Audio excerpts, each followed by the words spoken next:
Selamat sore Bapak-Bapak dan Ibu-Ibu. Karena sudah sore, bukan hanya orangnya yang lelah, komputernya juga lelah.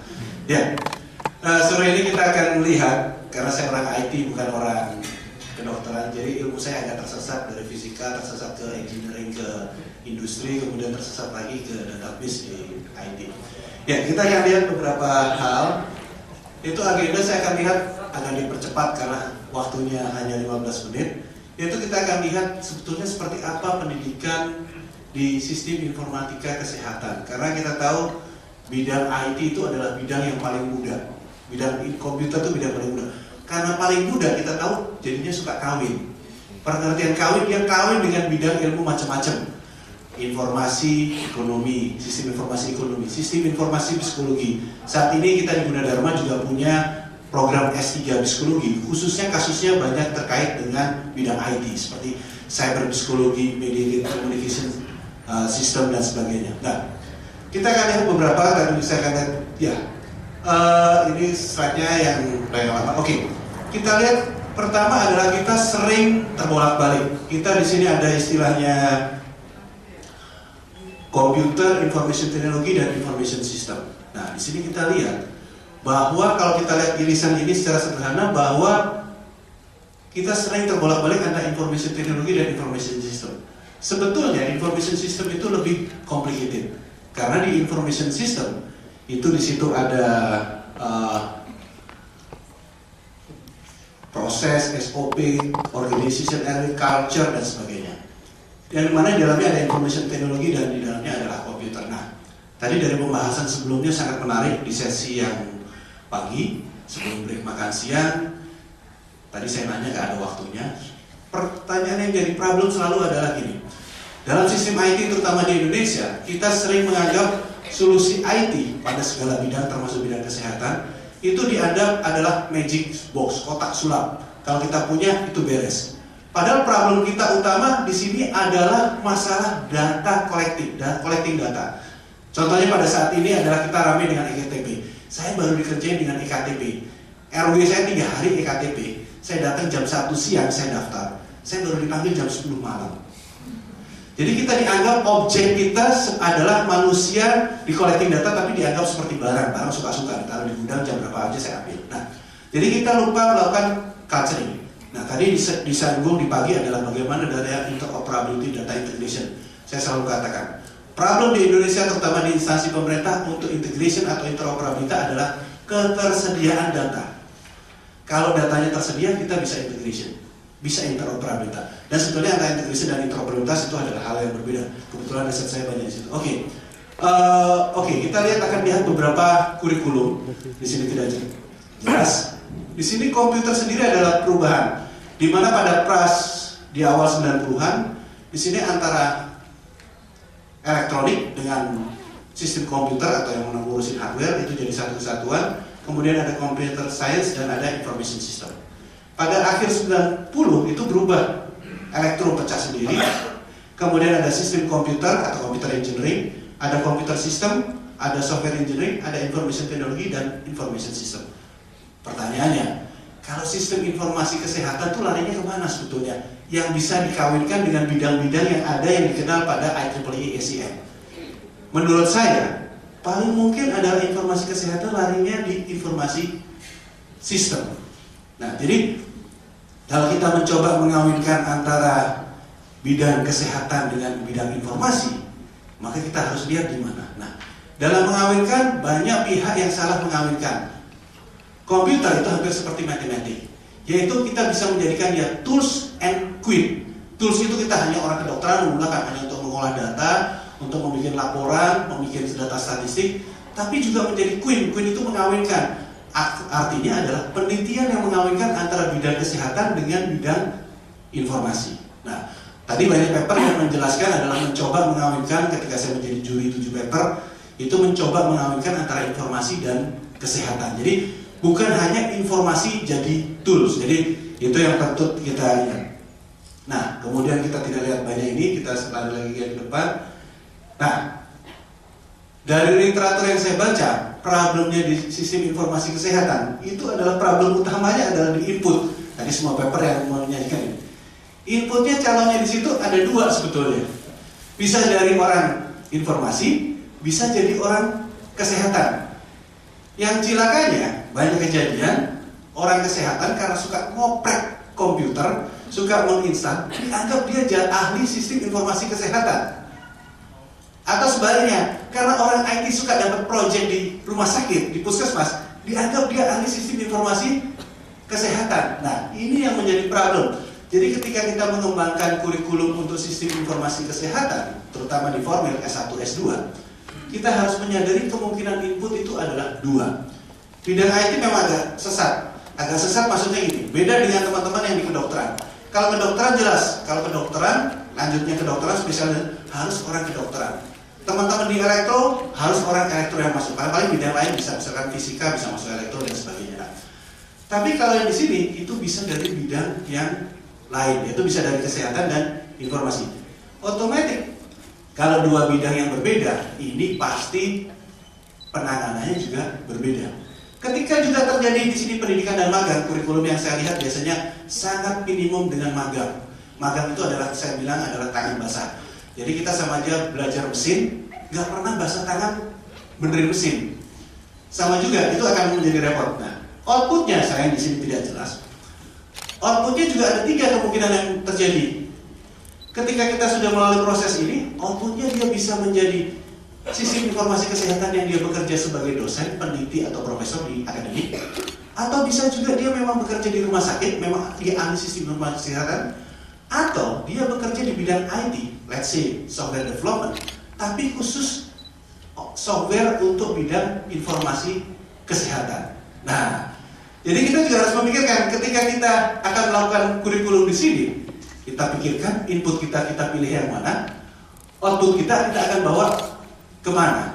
Nah, jelas dengan perbedaan ini pasti akan membedakan pada kurikulum dan proses pendidikannya. Jadi ini yang menjadi isu yang menarik.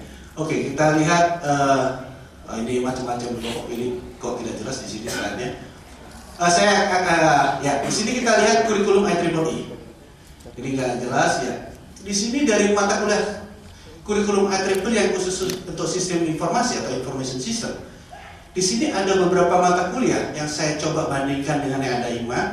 Itu adalah beberapa mata kuliah yang cocok untuk bisa digunakan di sistem informasi kesehatan. Tapi problemnya tadi kembali lagi, kita harus melihat membuat metriknya. Ada 2 jenis input dan ada 3 jenis output. Nah, ini kita harus memperhatikan. Jadi di sini ada pemrograman dasar, information management dan sebagainya. Nah, kasus tadi di presentasi pagi ada salah satu teman dari vendor yang mengatakan keluhannya dia merasa diperas oleh rumah sakit. Nah, problemnya selalu terutama di proyek pemerintah, ketika pemerintah membuat TOR atau KAK, itu pemerintah terutama dalam proyek terkait IT, banyak SDM di pemerintah itu tidak terlalu kompeten pada bidang IT. Sehingga ketika membuat TOR atau SIK, itu contoh saya selalu sederhana seperti ini. Kalau kita pesan, saya sering salah, oke, tolong dong buatin nasi goreng tidak pedas. Cilakanya saya di Jawa Timur, tidak pedas itu cabenya 5 maksudnya. Nah, padahal kalau kita ordernya jelas, oke, tolong buat cabenya 5 atau cabenya sekian gram, it's clear.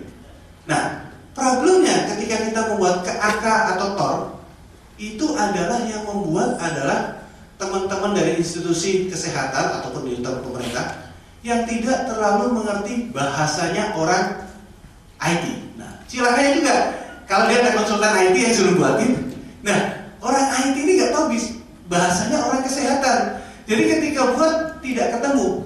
Padahal ketika membuat TOR KAK, dia harus memiliki knowledge gabungan, yaitu kalau sistem informasi kesehatan, knowledge di bidang IT dan juga knowledge di bidang kesehatan. Kalau kita tidak punya knowledge ini, akan kacau.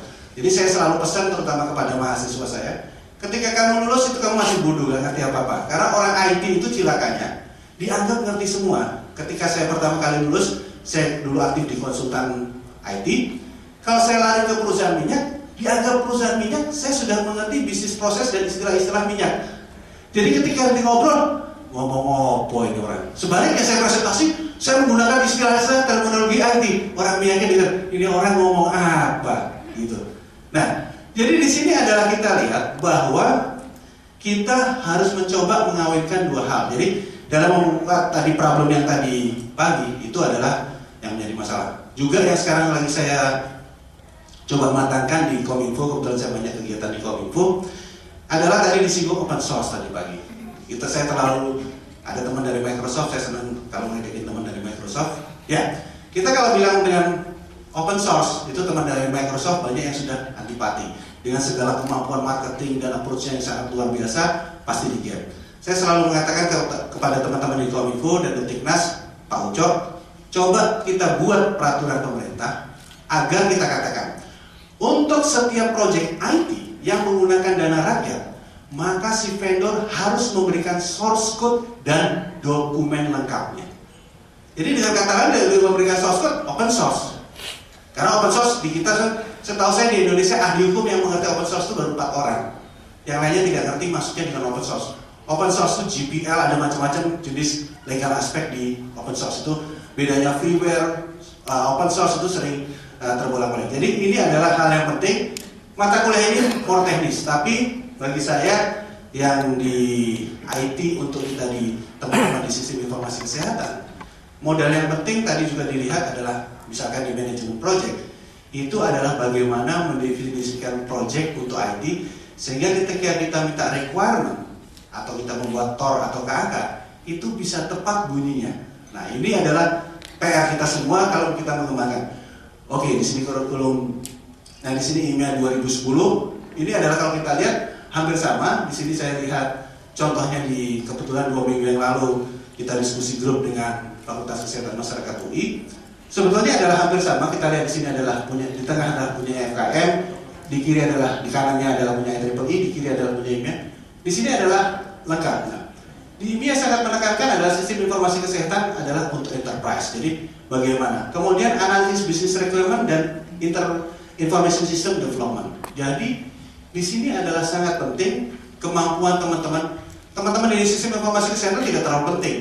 Bisa memprogram, bisa membuat jaringan komputer. Itu serahkan kepada tukangnya saja. Dia tidak perlu, tapi dia bisa mengatakan, kalau saya membuat jaringan komputer, saya maunya sistemnya seperti ini, jaringannya seperti ini, performanya seperti ini. Dia ngerti yang dimaksud dengan performance-nya. Nah, itu adalah penting. Jadi di sini adalah yang penting. Nah, kemudian dari diskusi 3 berapa menit lagi, Prof? 4 bulan lalu itu. Enggak, berapa menit lagi waktunya?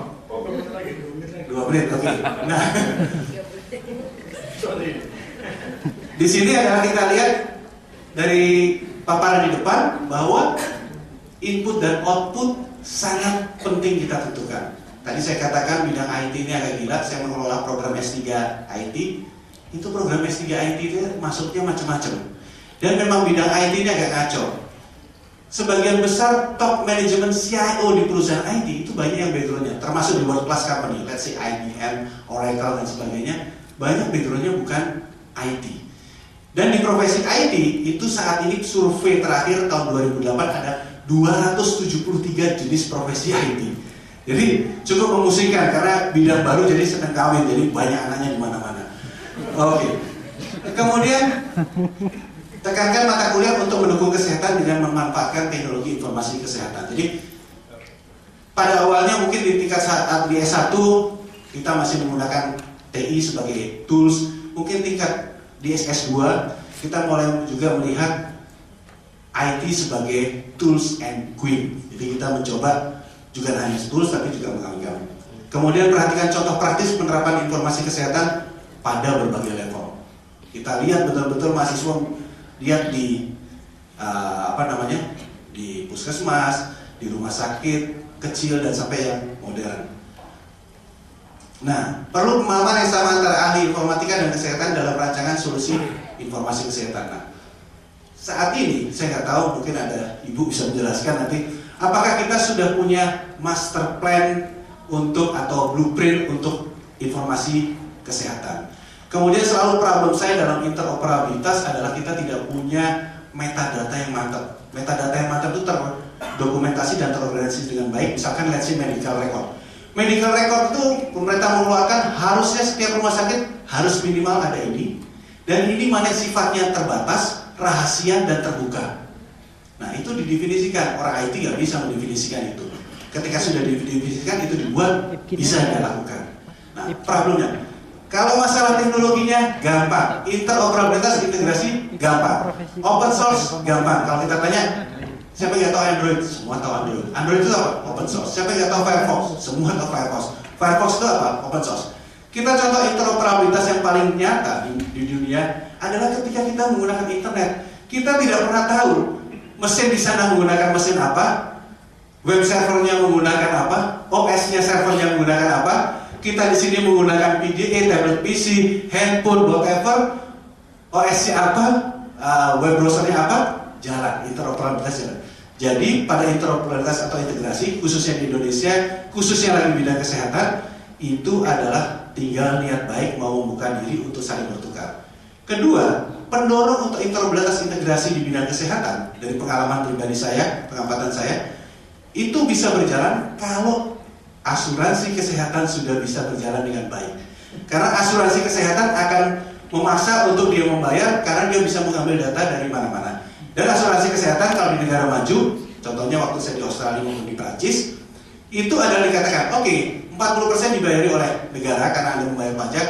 Kalau Anda membayar lebih, itu baru Anda mengambil asuransi di swasta, sehingga datanya semua terkumpul. Karena datanya terkumpul, maka rumah sakit harus informasinya bisa diakses atau menjadi interoperabilitas. Saya rasa cukup, nanti semakin ngantuk dengar lagi saya ngomong. Terima kasih, selamat sore.